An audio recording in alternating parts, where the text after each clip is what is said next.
we're live. You're listening to the Verhoeven Effect podcast. I'm Conlon. And I'm Nathan.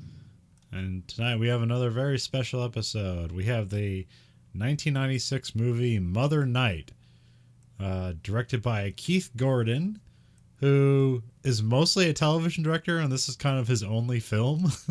Yeah. I mean, he directs a lot of good TV, but this was like... He also did The Singing Detective. Oh, yeah. Why he's a TV director now. Well, no, he was always a TV director before he did this and then after. So, cinematographer is Tom Richmond, who he does bigger movies as like he's part of like the camera department, but not necessarily cinematographer. But like kind of his big stuff he did as a cinematographer is like Killing Zoe. I don't know if you know what that is. It was like a Roger Avery movie in the wake of like, hey, does Quentin Tarantino's friends, are they talented? It's like, yeah, one of them is this guy. But I've never actually seen Killing Zoe, but I remember people hype it up a lot. It's like, yeah, it's like Tarantino. Because like Roger Avery wrote with Tarantino on like Reservoir Dogs and Pulp Fiction. Like he didn't write it. He didn't write it, alone. But, so I do remember like, but I've never actually watched Killing Zoe. I just remember like it's one of those, when you get into indie film stuff, it's like, yeah, you got to see Killing Zoe. But I had suspicions like it's probably not as good as people say it is, so I just never watched it. The screenplay is written by Robert B. Weed? Yeah, I don't know. I didn't even look up what he does. Oh, he's did the looks like he wrote on Curb Your Enthusiasm. But of course, the most important thing is that this is based on a book by Kurt Vonnegut. So yeah. And the cast is Nick Nolte, Cheryl Lee, and Tony Robinau. I don't even know who that is. Who was that guy? He is on he's in a TV show. I'm trying to think, there's a lot bigger names than that guy. I don't know why he's the third Billy. Maybe it's because it wasn't alphabetical, but it looks like he does a lot of voice work. Who is this guy? Why are there no pictures of him? What's his name again? Which one is he? I'm looking it up. What's he play in? Tony Robinau. Let's see. I'm almost there. Oh, he plays the prison warden. Oh, okay. Oh, okay. So he's like the guy that talks to him while he's in the jail cell. That guy. Okay. I think so. But I was like, hey, there's a lot more famous people in this movie than this dude. But anyways. I forgot that Cheryl Lee was a love interest in this. Yeah. I was watching it. I haven't seen this in a while. I was like, oh, okay. Yeah, what is you chose this movie, so like what's your history with this movie? Well, I mean, I've read all of Kurt Vonnegut stuff. Yeah. And I knew so I was doing that in high school. But I was surprised because I read Mother Night, the book. It's a kind of short novelette. And in high school, I was like, this would have been after I was like 3 years after I graduated high school or something. I was like, oh, they made a movie out of that? Like, that was like one of Vonnegut's most depressing books. And it was like, oh, I can't believe that. It's like, oh, they must have changed it or whatever. It's like, not really. It's like, oh, wow. They made this. This was great to see on screen. I'm sure everyone hated it. But it's like, that's my history with this is like, this was Vonnegut's. And Vonnegut, I mean, this guy wrote Slaughterhouse-5 and stuff. Is like, this is one of his darker kind of World War II or darker stories, period. Yeah, the only problem I have with Vonnegut is I've read a bunch of his stuff and I never remember anything about it, except for Cat's Cradle. But that's almost like unmissable. It's very that one but like I've attempted to read Slaughterhouse-5 a bunch of times and never finished it. I know I read Breakfast of Champions. I couldn't tell you a character, a plot, or anything, but I read that book. And of course, Cat's Cradle is just crazy and memorable. But then again, I don't remember the characters or dialogue, but I do remember the sci-fi plot to it. So that kind of stuck with me. He has a great thing. I don't know where it's published. I think it's in like one of his short story collections if he had one. But it's just called like a letter home. I think it's just called a letter home. And it's a letter he wrote home while like trekking across Germany and escaping Germans and the Russians and all this other stuff. And it's just, and he's listing like, oh, these are the horrors of war, but it's so sardonic and funny for what's something that's terrible. Yeah. And it's like, that's kind of, yeah, that's, you can see, and that's when he's a young man in World War II. And it's like, okay, yeah, you can see where Kurt Vonnegut comes out of this. Yeah, well, I remember he remember the bombing of Dresden, like the infamous fire bombing. Yeah, he got captured and had to help clean that up. Yeah, he saw that. Oh, because like, well, the letter home. The hilarious thing is like because I know that thing of him getting captured and being in Dresden, but he got captured like 4 more times because the Russians were coming and the Germans would just like abandon stuff and they're like. And he would just escape, and then he'd get picked up by more Germans, and they're like, "Oh no, the Russians are coming!" And then he'd just escape again.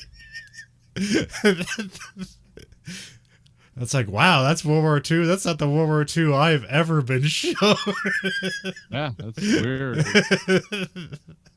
Yeah, it's kind of a different view of World War. It's kind of more like in what I call the Catch-22 vein of World War II. Yeah, I don't know if you've ever read that book, the Heller book.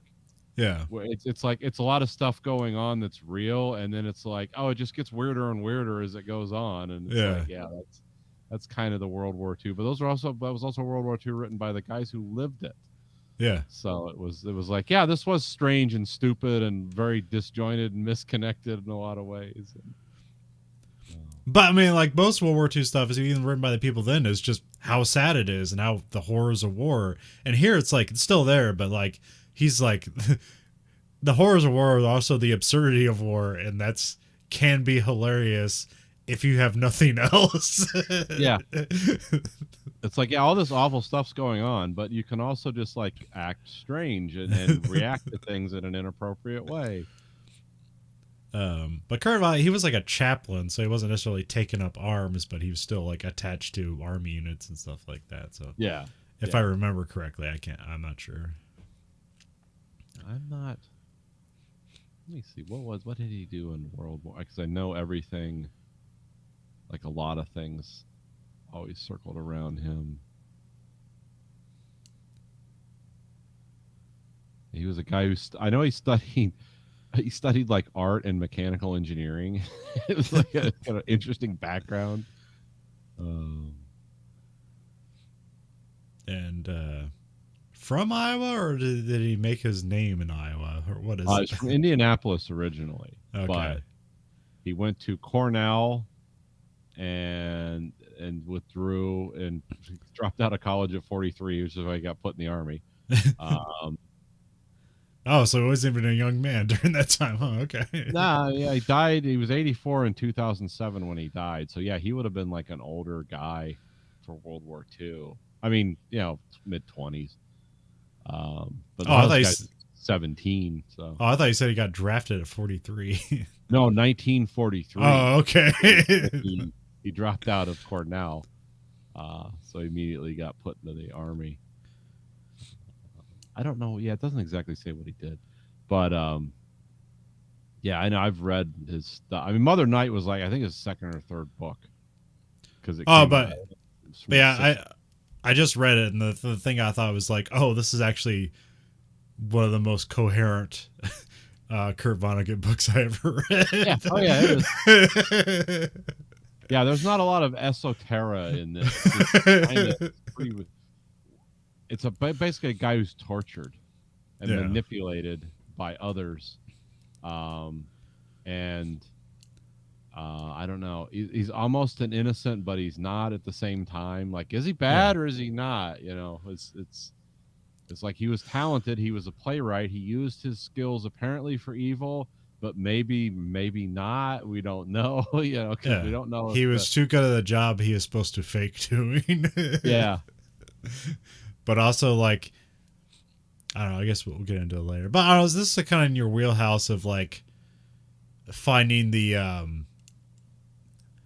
dangerous men who have radio broadcasts. Yeah, it's a part of the thing. Yeah, It's like power of the voice. It's the power of propaganda. Yeah, like because you always talk about Rush Limbaugh. Not that you actually identify anything with Rush Limbaugh, but you're like, no, he's a very talented propagandist. Like you don't, like you don't just immediately dismiss it as like, oh no, I mean, well, everything he's saying is dismissible, but like his delivery is like impeccable. Yeah, I mean, he used his power for evil. But the thing is, he had a lot of power. I mean, that's he had a coherent worldview and he constructed it, and he also basically talked to himself for 4 or 5 hours a day. Yeah, or did call-ins towards the later part. It was like a lot of people calling in, but yeah, most of the time he was just spitballing, and some of it was redundant and it was repeatable. But the thing is like who he was, and I just used to like to listen to him just because it's like, oh, I'm just fascinated by what this guy's doing. but you like also I used to like Art Bell and stuff too. It's like I'm just fascinated with the power of their narrative. Yeah, well, you recognize that early on with Alex Jones too, before he blew up. So. Yeah, I mean, Alex Jones was amazingly entertaining. Well, Alex Jones was when he was the outsider, when he hated George W. Bush, hated the war. This was all fake. This is all. It's like, well, yeah, I kind of like this guy because he's not. I mean, I know he's a conservative guy from Texas, but it's like, he's kind of like he's hitting the right notes for the wrong reasons, because it's all part of some grand conspiracy. And it's like, well, no, the real grand conspiracy is greed. It's not interdimensional space pedophiles, but yeah, it's all that stuff is. I always love the power of the narrative voice, and it's like, even though I know it's bullshit, it's like you can still carry me away with it. Not to the point where I'll give you money or act on anything, but I'll just be entertained. But yeah, when I watched this movie, it's like, oh yeah, this is definitely something Nathan would gravitate towards. Yeah. Not Nazi propaganda, but like the whole mechanism of it and what it does to people, you find so interesting. Yeah. Oh yeah. It's and done under the auspice of he might be doing the right thing for the wrong reasons, or he might be doing the right things for the right reasons. Maybe we don't know, and it's never really made clear. I don't know. It's almost like that, like in a sci-fi show where it's like, there's some sort of signal. Like the signal is like just killing people, but buried within the signal is actually the thing that will save the people. Yeah, it's like, yeah, but it's the saving signal is buried in the death ray. It's not really a good thing. Yeah, the save signal is a nice idea. However, when it's shrouded with death and destruction, that's just adding an extra. That's like sweet and salty. Like we don't need that together all the time. So we have Act 1. We start with just a gray background, and we have Bing Crosby's "White Christmas" is playing, which is a theme in the book. Oh.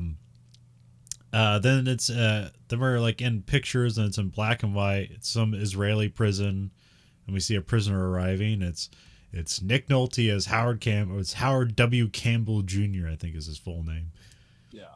And he's handcuffed and taken in the prison and locked up, and then they fade out, and then we have titles: Haifa, Israel, 1961. And what was the book written? Was that like 64 or something like that, around there? Booker's, I think, was 58, or I think it was published in 61. Oh, okay. Published in 60. Okay, 61 first printing. So yeah, okay. And then they show a typewriter and a table is being brought in. He's asked whether he prefers German or English. He says English, and he's supposed to write down his memoir so they can basically determine whether he's guilty or not.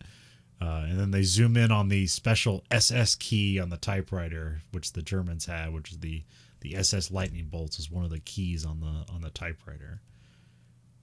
Which in the book is like a thing. I forget what he uses it for, but he uses like an accent mark that like scares people. I forget what he talks about. Yeah, I remember there was something like, yeah, because I didn't know if it was an actual SS symbol or something that looked close to it. In the book, it's supposed to be an actual SS symbol. So okay. I forget. Didn't read the book for this one. I just watched the movie, but yeah. Well, I just listened to a book on tapes. Oh, okay. I cheated. It was an 8-hour reading, but I listened at 1.5 speed, so it was only 5 hours. I can knock that out in 2 days. Then we cut to color because the way it works in this movie is like the future is in black and white, and then everything, the past is in color. Which they did that for. They also did that in Better Call Saul. Oh, okay. I know, this far predates that. I'm sure other movies have done that, but that just reminded me, recently there's Better Call Saul, and the future and the past like started to merge in the very last season, and like I believe the last 2 episodes are completely in black and white because that was the present day time within those that fiction.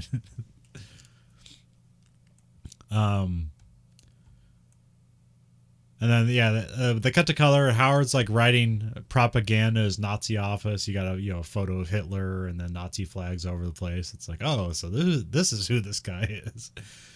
Then we cut back to the prison cell in black and white. Guard Bernard is talking to Howard. He thinks Howard has a guilty conscience because he hears him like whisper names in his sleep. And then Bernard tells him a story of like his indifference to hanging Nazi war criminals. It's like, Yeah. it doesn't matter to me, man. He compares it to like he like secured a guy's feet for a hanging, and he compared it to like a belt broke on his suitcase, and it felt the exact same way of putting the belt on the suitcase and putting the belt on the guy to be hanged. Howard starts typing in the prison cell, and there's like a voiceover as he's typing. So Howard starts his memoirs. He was born in the U.S. in Schenectady, New York. His dad was an engineer for General Electric, and his dad's job took them to Berlin when he was like 10 or something like that. Howard becomes a playwright and marries a German actress. This is played by Cheryl Lee, who we all know as Laura Palmer. Yeah. Most famous dead girl in the world. But when the war starts, Howard's parents like move back to the U.S., but he stays there because Helga's there, and then it's his wife. Then we have like a weird sex scene. There were like things where like people are slowly touching each other, and there's Hitler playing on the radio. Yeah, that was a kind of an unusual scene. Well, this is also where he's explaining the Nation of Two thing, which I don't remember being in the book. Here I find it all weird. Like, it's the Nation of Two. It's like, oh, that means nothing to me, but it seems important to you guys. Which is just supposed to be like, it's supposed to be Helga and Howard, like in no politics, essentially. It's like, all right, everything we do is for us, and nothing outside can enter it. So that's, I don't know. Do you have an interpretation on the Nation of Two thing?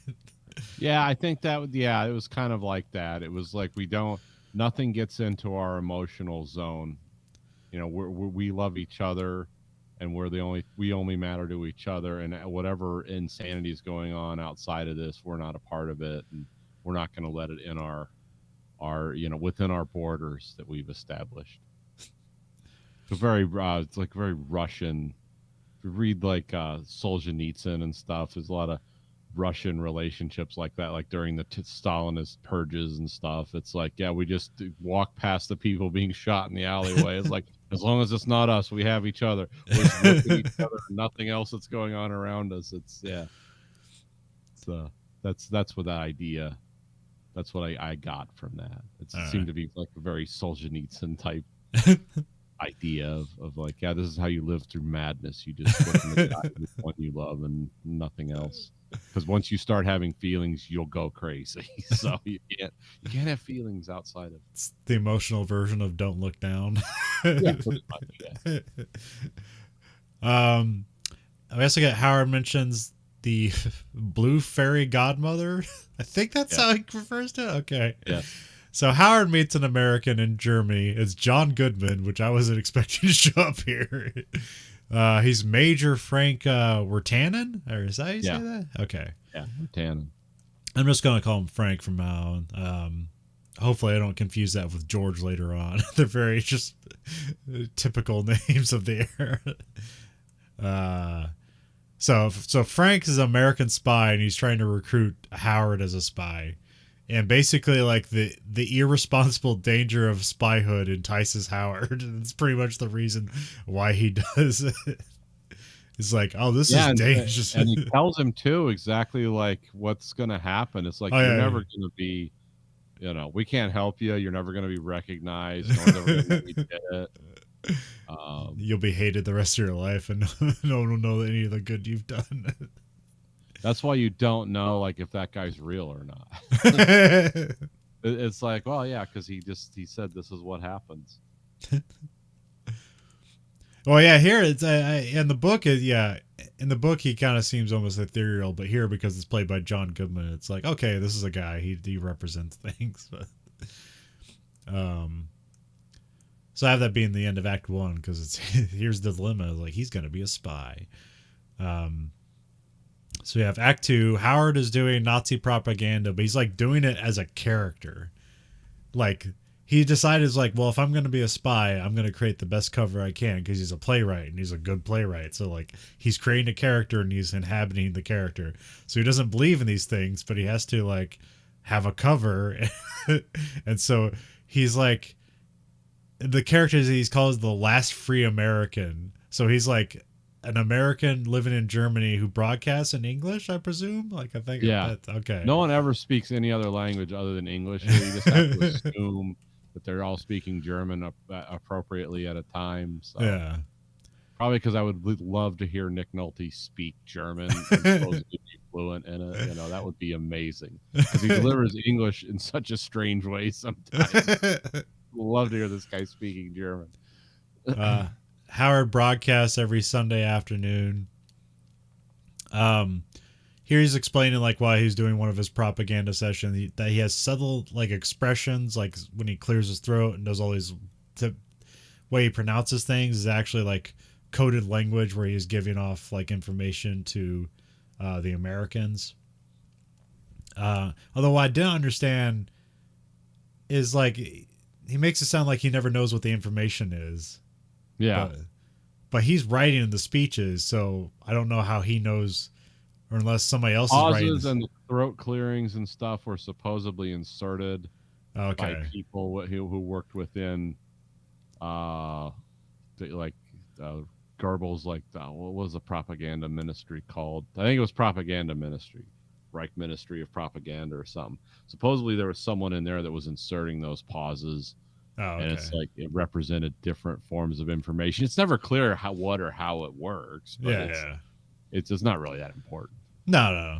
I was just trying. Yeah, I was trying to work out because I could understand it until it's like revealed that like, oh, he doesn't know what information he's giving away. Which then I was like, well, wait, how does that work? Yeah, that's the ultimate spy. That's like your Manchurian candidate assassin as a spy. Like, he doesn't know he's doing it. He's a perfect assassin. It's like, that's a weird. Okay, yeah.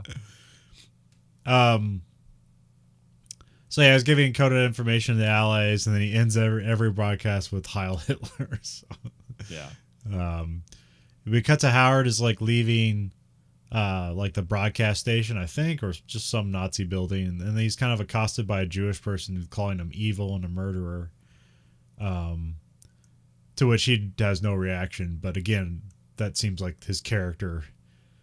Although there's almost like kind of like a unreliable narrator thing here, because a lot of times where he's like met with horrors of war or all these other horrors, like he acts like his voiceover says like he's kind of indifferent to all this stuff. It's like, it doesn't bother me, but clearly it does.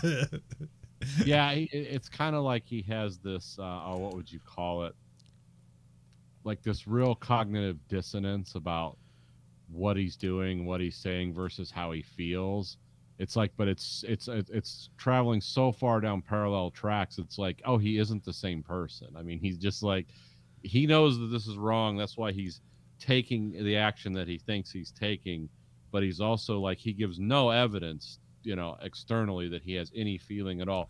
which could either be survival techniques or it's a part of like the whole narrative of the book and the movie too. This guy's personality just has split Yeah. into these two things, and so you don't know what you're really seeing or hearing, or it's that's what's interesting about Vonnegut books is like, yeah, it's kind of up to you as the reader to like, well, maybe this means something. I don't know.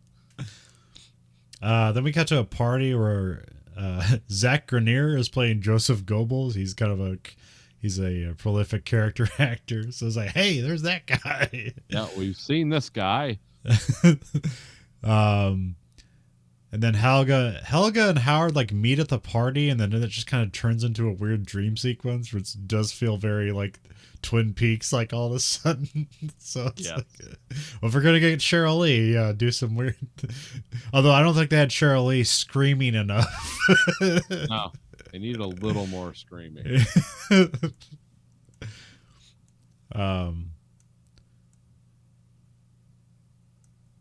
And then, I think there's like another sex scene, and there's like a voiceover where it says like Howard never tells Helga that he's an American spy. He's also like conflicted as to whether like she's like really into his Nazi propaganda. He just doesn't ask, so he doesn't have to know. It's like, if I know this, then I'm gonna have to do something about it. But if I'm ignorant to it, then I can continue forward. Yeah, again, it's like the Vonnegut story within a story. Yeah. It's something about the narrative structure he uses, and he's like, it's really plain with him what he's doing. Like Pinchon and stuff, like Gravity's Rainbow is just full of stuff like this too, but it's a lot more. There's so many other bizarre things that are on on the face that you don't even notice the more subtle stuff sometimes with him. But with Vonnegut, it's like it's a steady stream of this kind of like, I don't know, 2-track narration is what I get. There's probably a proper word for it, but I don't know. But it's like, yeah, it's all this 2-track narration, which where I'm talking now about the book, which I know is kind of like we're supposed to be talking about the movie. That's why the movie doesn't work outside of some great performances. Because it can't really, it's like, oh, it's trying to express these ideas of this complex narrative of this complex guy, but it's like, well, you just feel, you don't know at the end of the day. In the movie, it's kind of like, is he good, is he bad, I don't know. Whereas in the book, it's a little more clear that like, no, he's just constantly living in this like split mind, this split narrative he's living in, whereas the movie doesn't really make that clear. Well, it's like the movie's also non-linear, but like the sections are more tidy, whereas in the book they present information from different times in clusters. So it's like, we're giving you this information now, but we're going to move all over in time to like, because we're at this section and now we're going back in time and going forward in time to tell you this information, to then you can now judge Howard based on this information. Whereas here it's like actually fairly straightforward, even though it is non-linear. Yeah. But it doesn't do, like I said, outside of some of the performances, it doesn't do justice to like the book it was based on to create this complex guy. And that's one, if you want to know what, one of the reasons like I like the movie, I don't like the movie, it's because I read the book. and it's like, I can watch the movie and be like, I can see what they're trying to do here. They're not doing it. But also like they have some good performances here. Well, I don't know. See, the thing is, like, when I think Nick Nolte, I don't think complex. So. No, and that's what's cool about it. Like, it kind of works in a weird way because it's like he is a good, I don't know, he's one of those actors that just like takes over when he's there, and he's good. He does anger great. But this character as written in the book is a lot more, he's a playwright, he's more subtle, he's operating in this 2-track thinking system. It's like Nick Nolte just steamrollers all that. Yeah. Like, what the hell are you saying? And it's like, oh, this is sort of cool. Like, I like his performance because of that, because the movie's not working. So it's like, I always got Nick Nolte as I'm going to have my hands around his waist. Just do your thing, Nick. Well, I feel like this is a movie that'd be more for like Gary Oldman or something would like knock it out. Yeah, of it the would. Yes, absolutely.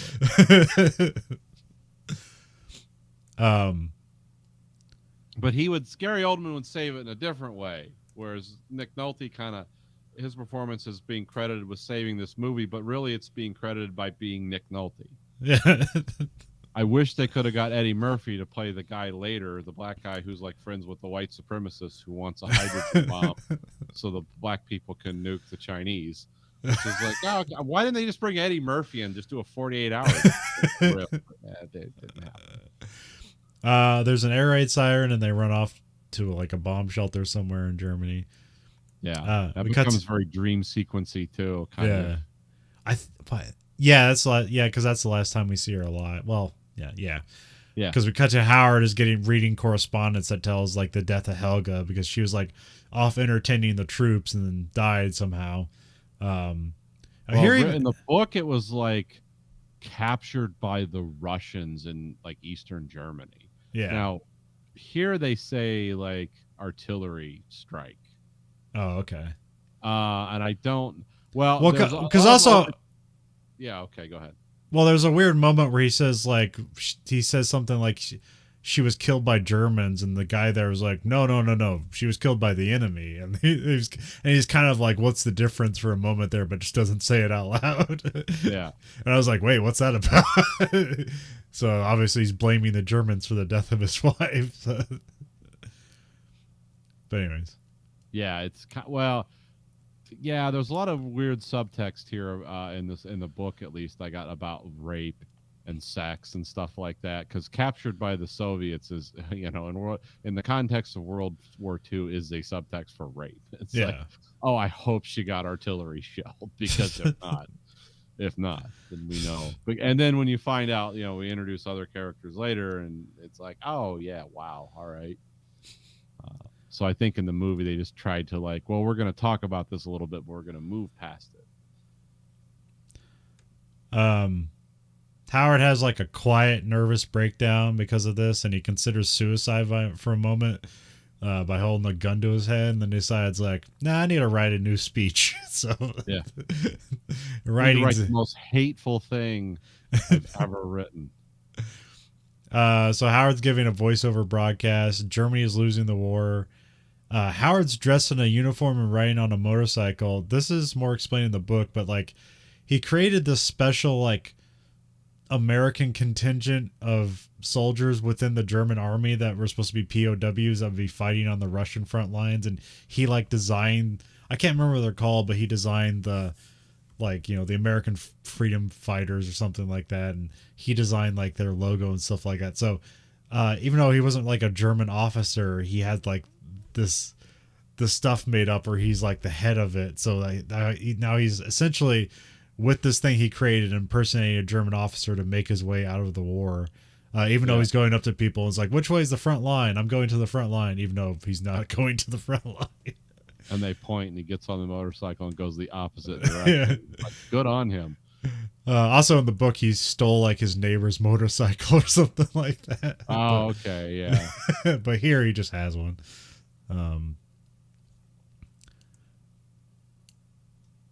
He meets with his father-in-law saying that, he's saying he's looking for the front line. His father-in-law hated Howard.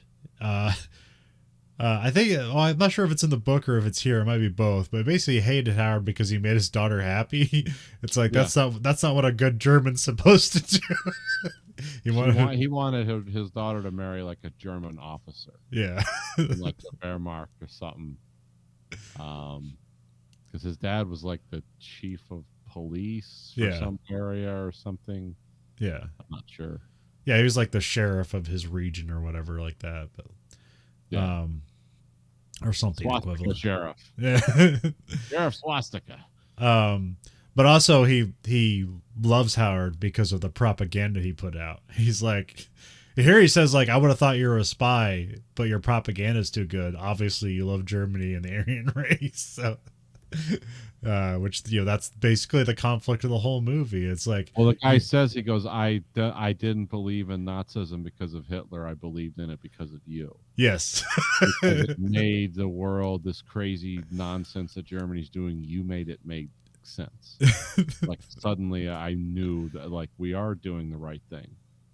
And here we are. I mean, he knows they're losing. Everyone knows they're losing by this time. It's like, it's still like you made it worth it. And of course, the look in his eyes, like, what the hell? Like, oh my god. Also, the thing in the book they don't really explore it here is that in the book, because he's like considered like a brilliant playwright, he thought the propaganda he was creating was crass and below his like artistic art, but that's what these people want. And it was actually he created exactly what they wanted. It was like crass, horrible stuff that they could latch on to that was very simple and diminutive. Yeah, it was simple and full of hate. Uh-huh. And it sustained the fire inside you to keep you going the next day. It's like, hey, did you hear what he said about the people we hate? And it's like, yeah, I hate him even more now. Me too. It's like, well, we're not going to get any potatoes to eat. Oh, damn it. But I hate people, so I feel good. Yeah, like that. So it's interesting in the book where he thought he was doing a mediocre job when he was actually doing the best job for hateful people, that he was doing exactly what they wanted, even though he thought he was doing a bad job of it. It's like, no, this is too simple and stupid. Like, nobody's going to believe in this. And then, of course, oh my god, we should write like a fictional book about the guy who created QAnon. Like, I was trying to destroy conspiracy theories by making one so ridiculous no one could ever believe it. It's like, you became God. It's no. Unfortunately, it's nothing that high-minded.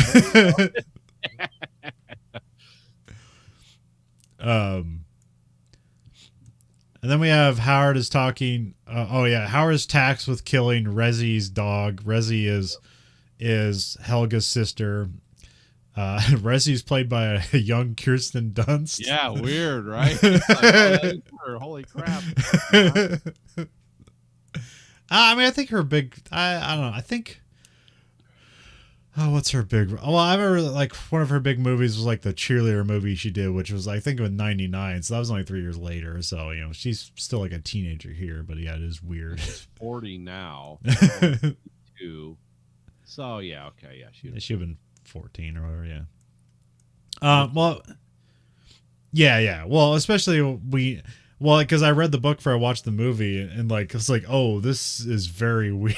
Because like in the book, I didn't imagine them being like almost like 9 years difference. Where I thought they were like, oh, her sister's like 2 years younger than her or something like that. Like, no, here it's a pretty wide gap, and it's very creepy later on. Yeah. But Kirsten Dunst doesn't come back to play Helga. It's they get Shirley's. Yeah, that. Like, whoa, I think we're gonna have to tap out here. Rezzy tells Howard that she loves him, but not like in an endearing way, but like a creepy single white female way. Yeah. If you don't know what single white female is, that's like I'm not even sure if it was a famous or successful movie. It's just kind of code for like somebody wants to be you, so they're gonna kill you so they can take your spot. Yeah. That's what single white female means. Kind of what they call the bunny boiler movies of the early to late 90s. So what was the movie where they boiled the bunny? The Fatal Attraction. Oh yeah.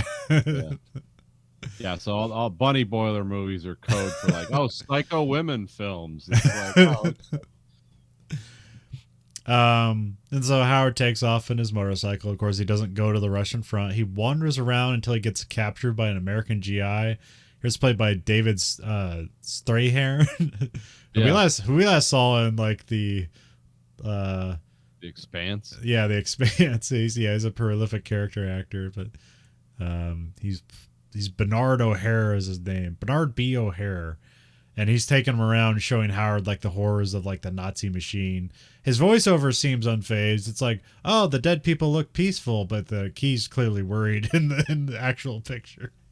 Yeah. Well, he also has a gun to his head the whole time. So Yeah, he's watching people being hung with a rifle to his head. It's like, yeah, that was probably hard to be nonplussed when that's going on. Then next we see a couple of MPs just drop Howard off somewhere, and they just drive off and leave him there. And then he walks into an abandoned building where he finds Frank. And then here it's like, yeah, Frank's kind of giving him like a oh, what do you call that? Like a what do you call that? It's like information, like the end of, like the end, not terminate, like the end of your employment, crap, what do they call that? A debriefing of his work that he did as a Nazi propagandist and spy. I see what you're saying. All right. But here also, like, Howard learns that he delivered the news of Helga's death, and without him knowing it, which he seems especially like disheartened by. It's like, wait, I knew the information, but you didn't tell me. It's like, oh, that's how it's supposed to work. He also tells Frank that his parents died, like both like 6 months ago. And then also he's like, yeah, and now no one can know that he was an American spy. He offers Frank like a new identity and some cash, and says like he can hide in New York because it's a big place to hide in. So we cut to titles: New York City, 1960. Howard's living in New York under a new identity, but then after a while he just goes back to being Howard. Howard buys a bunch of army surplus stuff, and he ends up with 26 copies of Bing Crosby's White Christmas. Howard drinks wine to a picture of Helga, and then he talks to himself. And then Howard breaks a glass and like cuts his hand. And then he goes over to his neighbor, who's a doctor, Dr. Epstein. It's played by Ari Gross, who I can't tell you his most famous role. He's just been in a lot of things, and it's like that guy looks vaguely familiar. So he's just one of those character actors. Yeah. But yeah, looking up his roles, there's nothing that really stood out to me as like, his most famous role. But he's like, yeah, this guy I recognize this guy. Epstein's mother mentions Howard's full name, but like she's like trying to like, is that just a coincidence, or are you that guy? And Howard's just like, I don't know who that guy is. Like, oh yeah, that thing.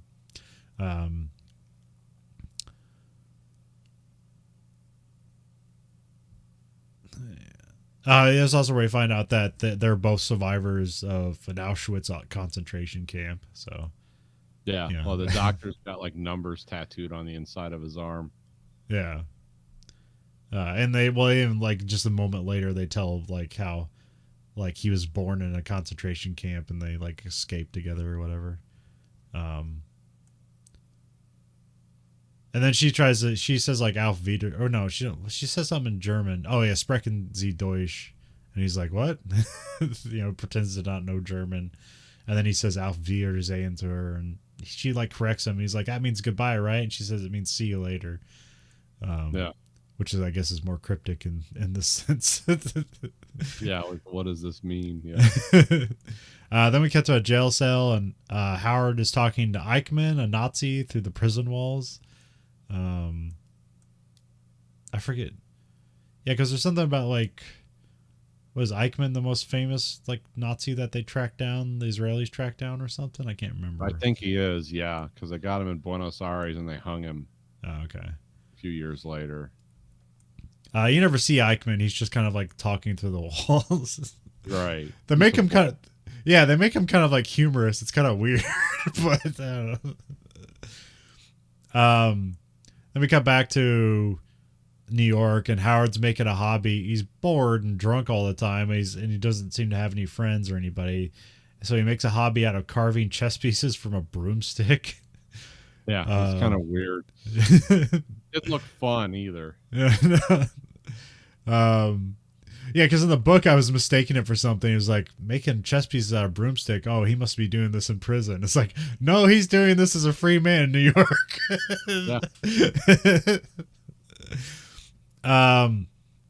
He goes seeking somebody to play chess with, and he stops at the Epstein's place, but then he just goes across the way to George Kraft's house or apartment, who's played by Alan Arkin.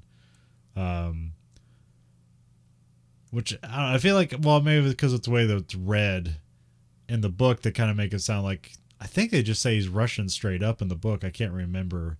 But here, because it's played by Alan Arkin, it's like, wait, who is this guy? Yeah. Because Alan Arkin is just being Alan Arkin. So Yeah. George is a painter, but he doesn't exhibit his paintings. He and Howard basically share that they're widowers. They cut to them playing chess in the park, and they basically strike up a friendship. Howard tells George like his whole life, like everything about being a spy, which I don't think he's ever expressed to anybody ever, other than maybe Frank. Well, I mean, he wouldn't have to there. He just, kind of Frank just knew everything, anyways. Yeah. And then Howard gets a white nationalist newspaper in the mail who like basically just tells like where Howard lives, like outright. But here it's like praising him, but I don't know why it'd say where he lived. That was a weird thing, but I guess there's other stuff. But Howard's getting his portrait taken by George, and then like the gang of white nationalists show up, like making their way up the stairs. The weird way they do in the book, where it's like they count, like they take like 3 steps and then like count to 20 so that they don't overexert their heart and have a heart attack, because in the book they have bad health, but here it's just like one guy has bad health. But in the book they made it sound like everybody had bad health, or it's just like overweight Southern men.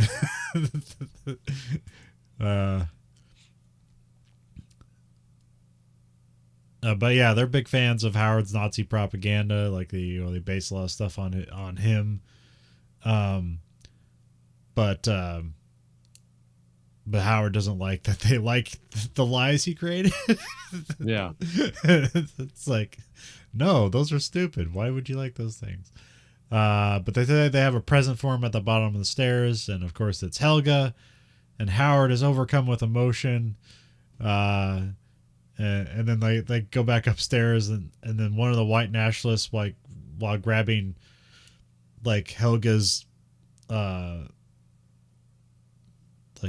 baggage or whatever, he like runs up the stairs, and Dr. Jones is like, why would you do that? It's like, don't overexert yourself, and the guy just immediately dies of a heart attack. So and they just kind of sit around and talk about it. They didn't pick him up or anything. Like, wow, that's unfortunate. Yeah, then Frankie the Vonnegut weirdness. Yeah. Immediately followed up by then Frankie Faison shows up as the Black Fuhrer. He's a black guy dressed as a Nazi who's like, look, and hanging out with the white supremacists. It's like, it's like, I don't know. There's a weird dichotomy in the book where it's like, why is Dr. Jones, who's a white supremacist, why is he hanging out with like a multinational group of people? It's because that's the only people he has left that will follow him. It's weird. I don't know how like the most famous thing Frankie Faison's from, but you've seen him before and definitely heard him before. He's got a great voice. He's a very jovial kind of actor. Maximum Overdrive is what I remember. Then we cut to Helga and Howard are by themselves. There's a voiceover of what happened to Helga. She was kidnapped, raped, and put into a forced labor cigarette factory for like 10 years. Yeah. Then they cut to like they go out furniture shopping because they're looking for like the exact replica of their old bed. And here's where Helga reveals that she's actually Rezi, Helga's younger sister. She stole Helga's identity to escape the factory. Of course, Howard's like horrified by this, but then it's like, I don't want to be alone anymore, so I guess this will have to do it. You'll be Helga. So yeah, they continue their relationship despite the ruse. They're both desperate in different ways. There's a picture of Howard in the newspaper where like the Israelis are looking for Howard. Then Howard gets like punched by a guy who served in the war and like wants to get revenge, and then Howard gets kicked unconscious. I can't remember, this like happens a few times in the book, but they don't really follow up here because there's a part where like he has like a fight with a guy, but it's not here in the movie. Then we cut to Howard wakes up in Dr. Jones' Nazi bunker, and Rezi and the Black Fuhrer and George are there. George is shooting targets with the Jewish characters on it, which in the book it's more explained that Howard created those. Like even Goebbels was like, "Oh, I love that thing." Like he got like a raise because he said like the Jewish character like made his shooting better because he really wanted to hit the target or whatever. He thought it was like the dumbest thing possible. He thought this was like only a child could be rused by this. And like, guess what? Like hateful white nationalists are basically children. So yeah.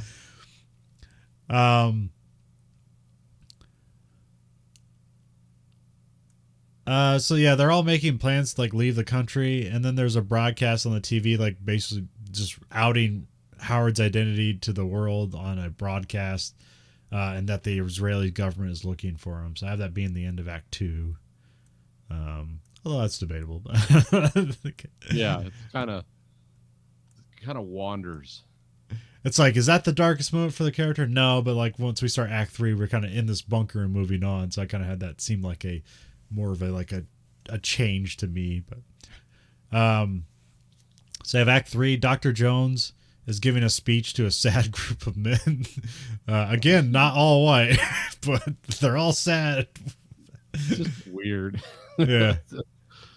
They watch a broadcast of Howard's Nazi propaganda.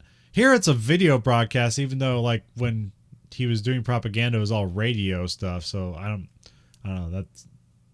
That kind of like it seemed more like a this would be a cool visual than it like they didn't actually sit down and film this. Yeah.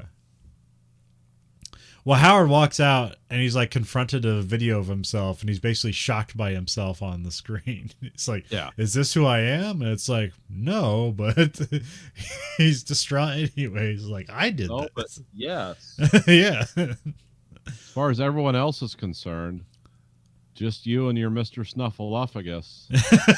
People that can, prove this. He's also like somebody bumps into him. They give him a note that like he needs to leave because his life is in danger.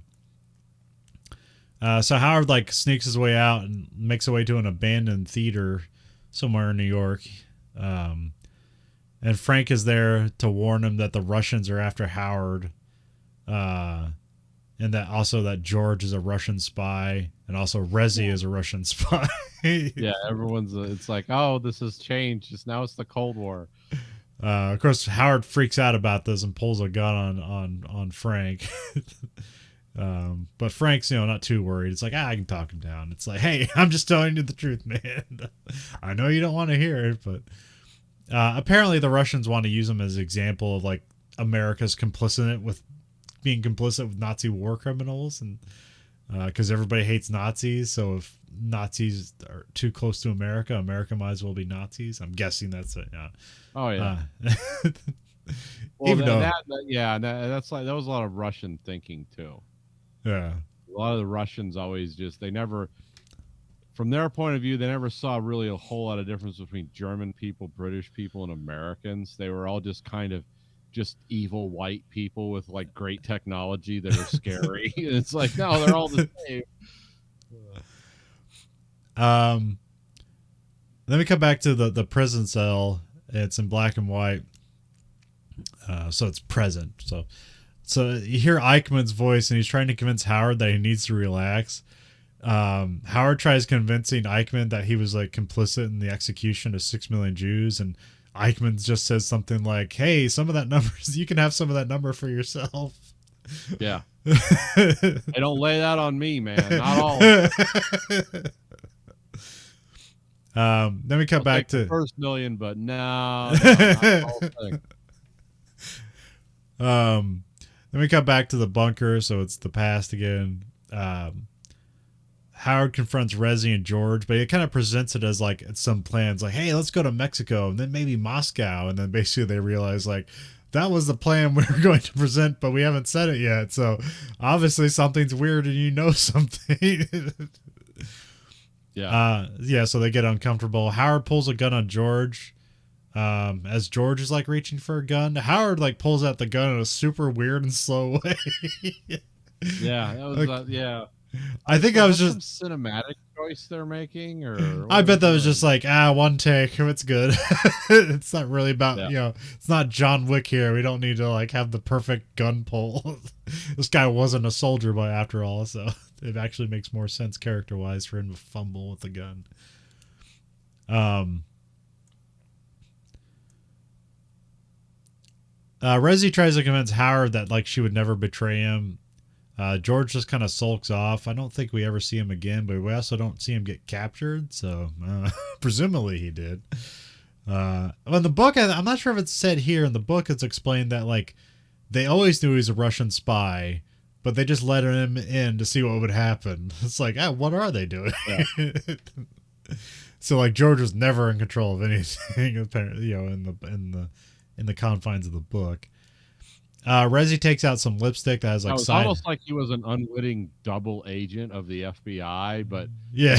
like didn't know it. He was just so incompetent. They were like, "Well, let's do this." um. Well, yeah, he just seemed lonely. It's like, he's a good painter, but there's really nothing he can do with it. And also, like, his wife and kids, because like Howard thinks he's a widower, and then like Frank says like, he's got like 3 wives and 9 grandkids and stuff like that. um, but anyway, Resi takes out a lipstick case and has some cyanide pills in it, and she basically wants them to commit suicide together. He doesn't want to. He's like, no, it's crazy. And she's like, you no longer believe that love is the only thing to live for. So basically, like Resi takes the cyanide pill and dies immediately, just to basically to try to prove her love to him or something, and because like, I guess she's disappointed in the things. Well, she's like a big, I don't know. She's a big fan of Howard, but I'm not sure, like, is she a fan of his Nazi propaganda or his plays? Here it's his plays. Yeah, And she mentions, like, a little more sympathetic, I think, as a character. yeah. Because, like, she talks about his plays, and it's, like, very kind of, like, there's good and evil, and, like, there's heroes and there's love. But that's not reality. And so when she's confronted with, like, well, the creator of this idea that I enjoy so much doesn't believe in it, it's like, well, what do I believe in? But also, she's also caught in this like this ruse where she was going to get Howard captured by the Russians, and so in some way she thinks if she kills herself, that proves her love for Howard or something. Like, I don't know. What's your interpretation of that? Yeah, well, I think she's always somebody who lived through kind of a fantasy.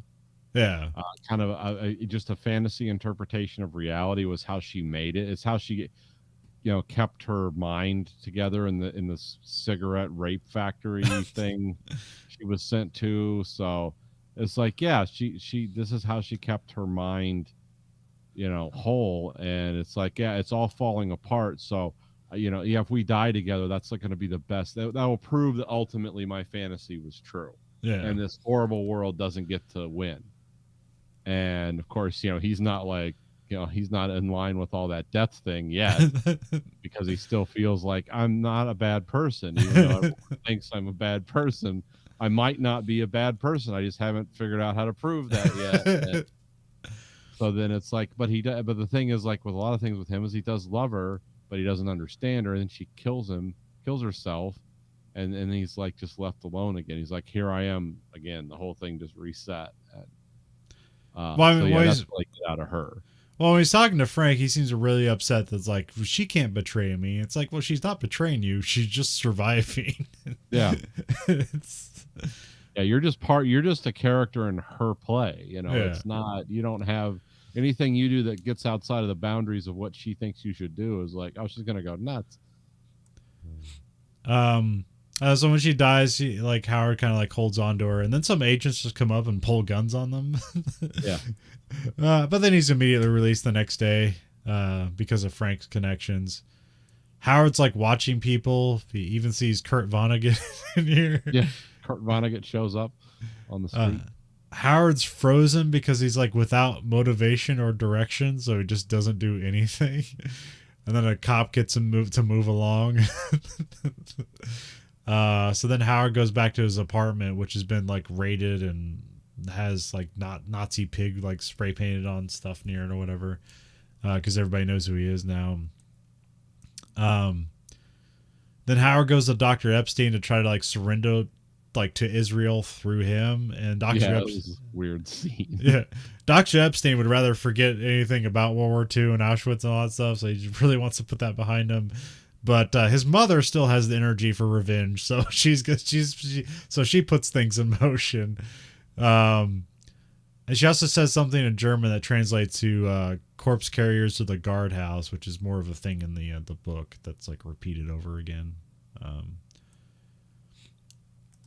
Which is basically that's like, was it like the warden would play like nice music, and then all of a sudden would come in like corpse carriers to the guardhouse, which means they just executed a bunch of Jews, and we need to move them along for the next people to be executed. So. Yeah.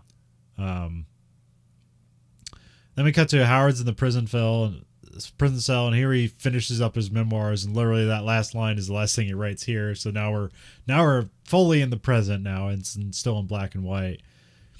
He finds a letter at his door cell. It's from Frank, who's basically going to tell the Israels that Howard was a spy for America, and thus he's actually like putting himself out there like in a bad way. Like, well, this is only going to hurt me if to tell the truth, but here it is if it gets you out. He's basically going to say like, oh, he served America well while pretending to serve the Nazis. And basically that all but guarantees that he's going to go free. And so Howard gathers some ink ribbons, wraps them up, and hangs himself. Yep. And then Bing Crosby's White Christmas plays, which in the book it's an ironic thing because he says like something about like he hears rumors that like when people get hanged they hear beautiful music, and then he just says he hopes to never hear Bing Crosby's White Christmas. So that's a little joke for the movie here because that's what happened. That's the end of the movie. Yep. This is a happy movie to watch, and as winter, winter is dark and lonely and cold. And just pull up to turn on Mother Night, and turn it away to a happy land. Yeah, it's an interesting movie. I would say that the book is better, but this is still like for not knowing this movie existed, I think it's a pretty good movie. So. Yeah, it's a read the book, enjoy the movie, but don't make the movie is not its own experience. That's the weakness with the movie. As far as the strengths, like it looks great, it's got some good performances in it, got some interesting camera work in it, but it almost requires you read the book. Yeah, because then it's like, oh, this is completely visualized for me in a way, and it looks good, and I understand it a little more. If you had problems with the book following it, it's like, oh, okay, this is what's going on. But yeah, it doesn't do a really good job, I think. Like the biggest weakness I find in the movie is it doesn't really do like the best job of exploring Campbell's like duality. Yeah. And really kind of the ambiguity in the book is like, was he working for America? Did he not believe anything he said? Did he believe everything he said? It's like that's the interesting part of Mother Night, which is again one of the bleakest Flanagan books you'll find.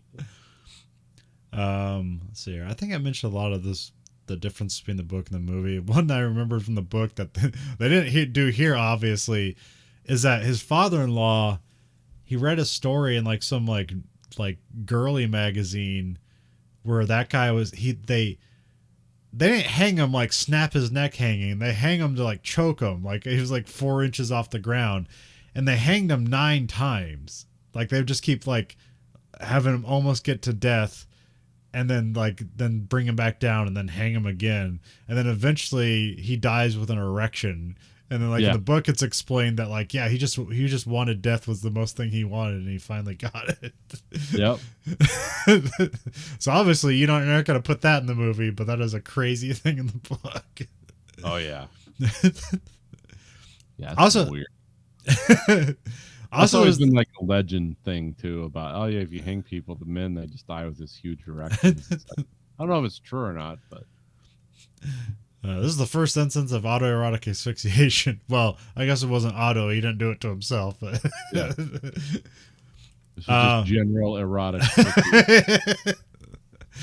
um, also, there's a thing in the book where it's like Dr. Jones, like his, and like here it's like, well, here's this white nationalist review paper he has, and it just kind of shows up. Whereas in the book, it's like, no, he's been making that since like World War II because he was ineffectual at first, but then the Nazi propaganda machine got on it and helped him out, and that's actually where he gained his following from, is when the Nazis helped him out with his white nationalist propaganda. Which here it's not presented like that in the movie, so. Because also that's like Howard helped him with that stuff, I think.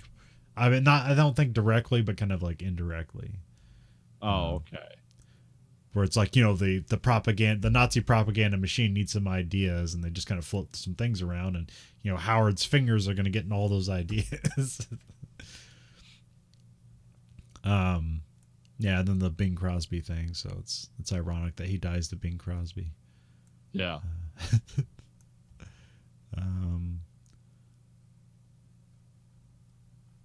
But yeah, that's Mother Night. They weird, sad, visually, not visually, I don't know, visually interesting movie. So Yeah, there was some interesting camera work in it, some good costuming.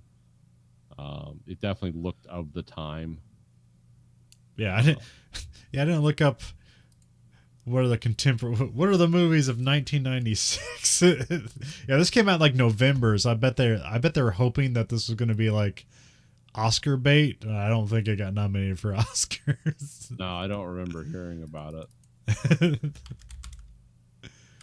Yeah, let's see what movies were of 96. Oh, Mars Attacks, The Arrival, Twister, Fargo,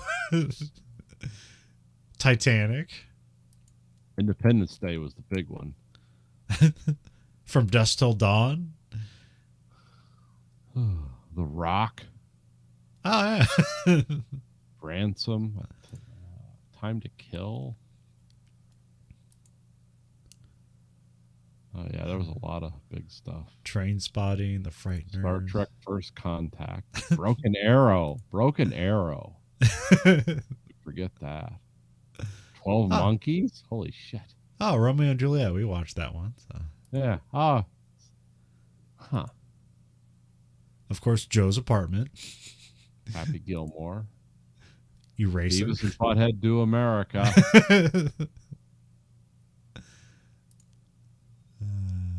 Mars Attacks. And oh yeah, The Island of Dr. Moreau. Oh, Scream. That was a big one. Yeah. Wow. Oh, The Glimmer Man.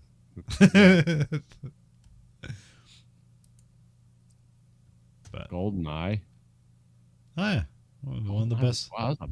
Wow, they used to make a lot of good movies. Screamers. Holy shit, Screamers.